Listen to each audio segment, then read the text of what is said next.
Uh, as we all know, our body needs energy to support all kinds of activities in our life. And today I'm going to introduce the process that converts food we consumed into the energy, which is in the form of ATP. And this is a model of partial of the mitochondria, which is the place that produces energy. So first is the process that glucose is converted into acetyl-CoA, and it's in the cytosol of the mitochondria, which involves two stages of aerobic respiration. And in the first two stages of aerobic respiration, the glucose is converted into acetyl-CoA and produces two forms of energy carrier molecules, which is NADH and FADH2. And this model shows the final stage of aerobic respiration, which is the oxidative phosphorylation. In this stage, it involves a ETC, which is energy transport chain, and finally it forms ATP out of ADP and phosphate group. So this is the phospholipid, which is the inner mitochondrial membrane, and this is the intermembrane space of mitochondria, and this is the mitochondrial matrix, which is in the core of a mitochondria. These small silver particles are protons, and which will be pumped out through these protein channels during the final stage of cell respiration.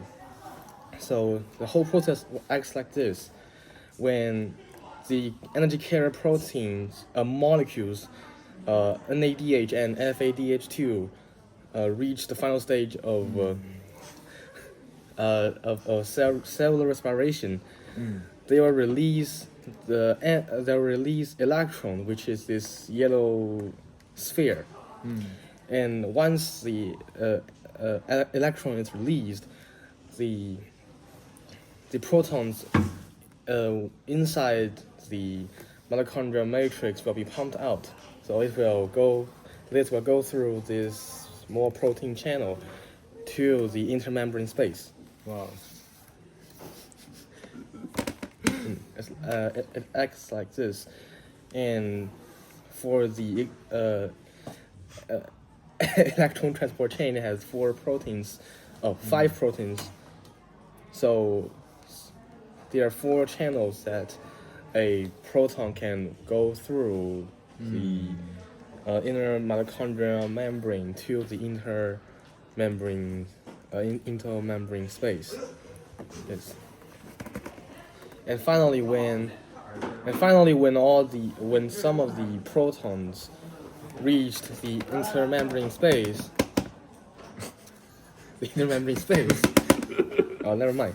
Intermembrane space, it will create a gradient, so that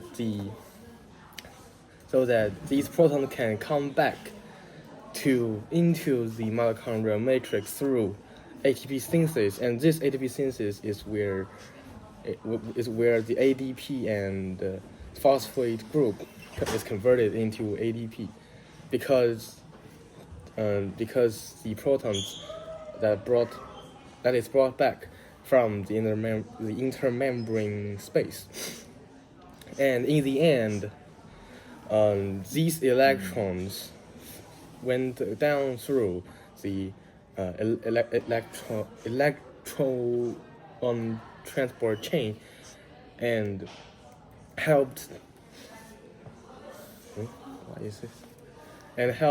create water with oxygen as a final product of cellular respiration. So that is how cellular respiration works, with glucose converted into water and ATP, which is a form of energy. Okay. Justin, do you know the whole process? Yes, I got it. I'm gonna ask you a question now. Really? Yes. Okay. So to show that you really know about this, so can you still remember what is this? NADH.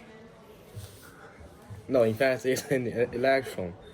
Can you tell me what is the whole system that consists of the several proteins? ETC. Yes, you're great, Justin. You're great. Okay.